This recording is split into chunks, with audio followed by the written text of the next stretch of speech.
कहानी का शीर्षक काला जंगल। मुख्य पात्र आर्या 18 वर्ष, एक साहसी, जिज्ञासु और आत्मनिर्भर लड़की। उसके लंबे काले बाल, गहरी आंखें और शांत लेकिन मजबूत स्वभाव उसे भीड़ में अलग बनाता है। वह पुराने रहस्यों और इतिहास में रुचि रखती है।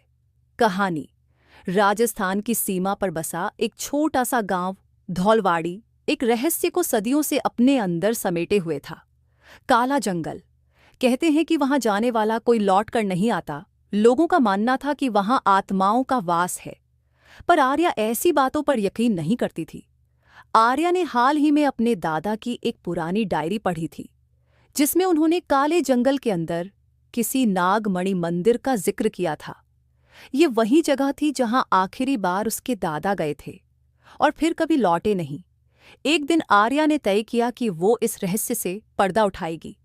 जंगल का पहला कदम सुबह 6 बजे बिना किसी को बताए आर्या अपने बैग और टॉर्च के साथ जंगल की ओर निकल पड़ी।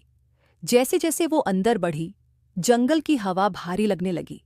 पेड़ों की शाखाएं जैसे उसके रास्ते को रोकना चाहती थीं। पक्षियों की चुप्पी और हर तरफ फैली धुंध ने माहौल और भयानक बना दिया था। थोड़ी दूर चलने के बाद उसे एक पुराना टूटा हुआ झूला दिखा, जो अपने आप हिल रहा था, बिना हवा के। पास ही एक पेड़ पर लाल रंग से लिखा था, वापस लौट जाओ, अब भी वक्त है। पर आर्या नहीं डरी। उसने सफर जारी रखा। जंगल की आत्मा जैसे ही सूरज डूबा, जंगल में अंधेरा छा गया। अचानक उसके टॉर्च की बैटरी खत्म हो गई।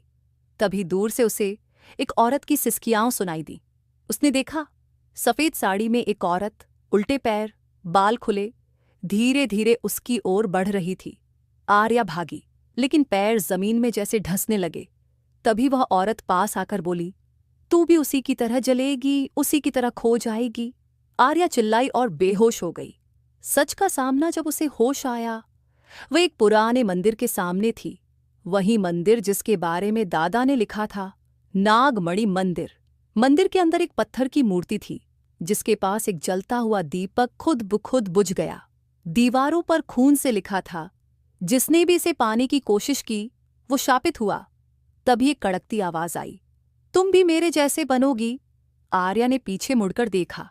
वो उसकी परछाई थी, लेकिन चेहरा उसका नहीं, उसकी मरी हुई माँ का था।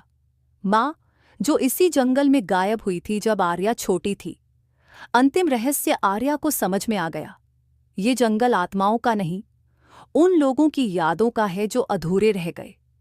उसकी माँ और दादा की आत्माएं उसे बचाने आई थीं, ना कि डराने। एक आखिरी बार आर्या ने